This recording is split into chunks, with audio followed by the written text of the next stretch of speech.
Hey, sixth grade. Hope you're doing well. It's me, and it's Tuesday, meaning we're going to have a check-in assignment. This is probably going to be most Tuesdays, is we're going to have a check-in assignment just to get caught up, just to help us understand where we're at. So today, we're going to watch a video, and you're going to answer a couple of quick questions about the video and what you learned today. What we're going to learn today is we're going to learn about how to access the different parts of assignments.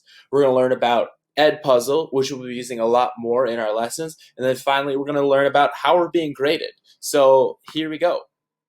So the first thing I want to talk about today is just the lesson order and how super important it is for our 7th grade readiness that we do our lessons in order. And we start with part 1, which is always going to be reading for just direct instruction. We go to part 2, which is practice. And then finally, we go to our exit ticket.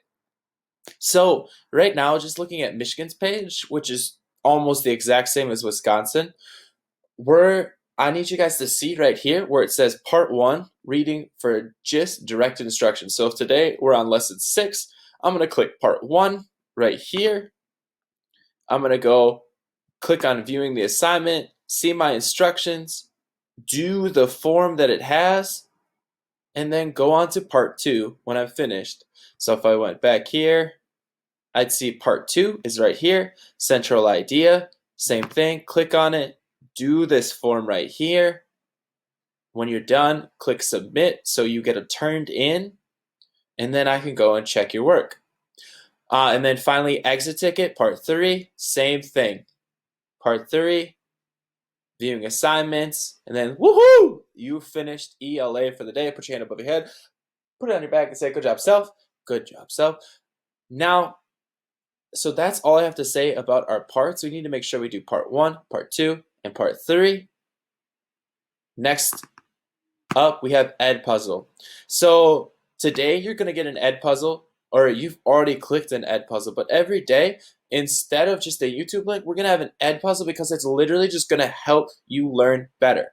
And the reason why I say this is it's going to give you notes, it's going to give you questions which have some like follow-up to it, to help you understand either what's going on in the text or the skill we're about to learn for the day. So always click on the puzzle. When you get to the puzzle, play the video through, all the way through. We have each of these questions right here. They shouldn't take very long. Make sure they're in complete sentences, and you will be on your way to success for 7th grade. Whoop, whoop. So Edpuzzle, make sure you've signed in or using your Google Keep email.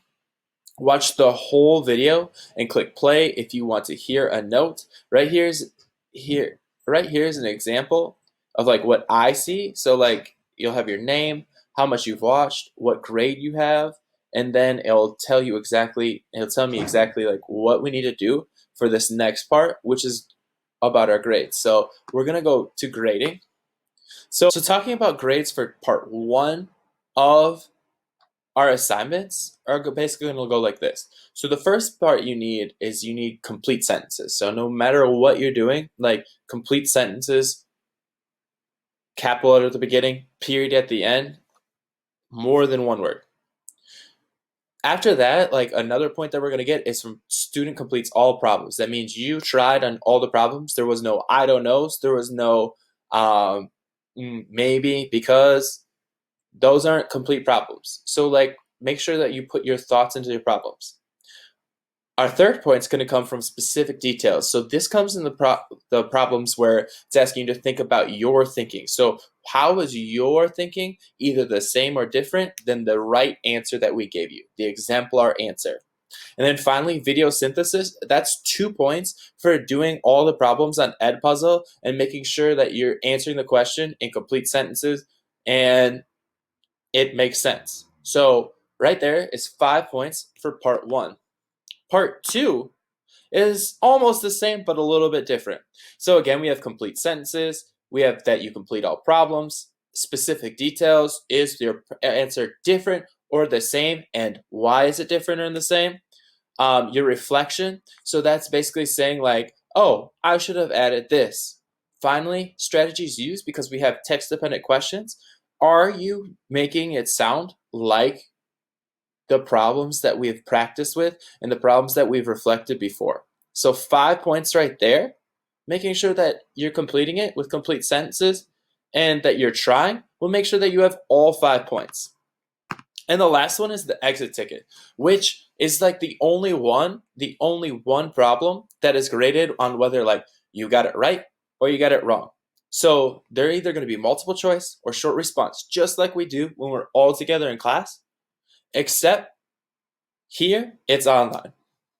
That's it. So you'll get 5 points based upon whether you got the 2 parts right, whether or not you met the criteria for success, and this will be graded on how well you do. So that's about all I have for you today. I went over why it's important that you have the different parts. I went over Edpuzzle and accessing that inside of your forms. And then finally, like what grades look like. You have a couple of questions left on your form just to show me that like you know what the process is for our parts, for Edpuzzle, and our grades. Good luck. We'll see you on the other side.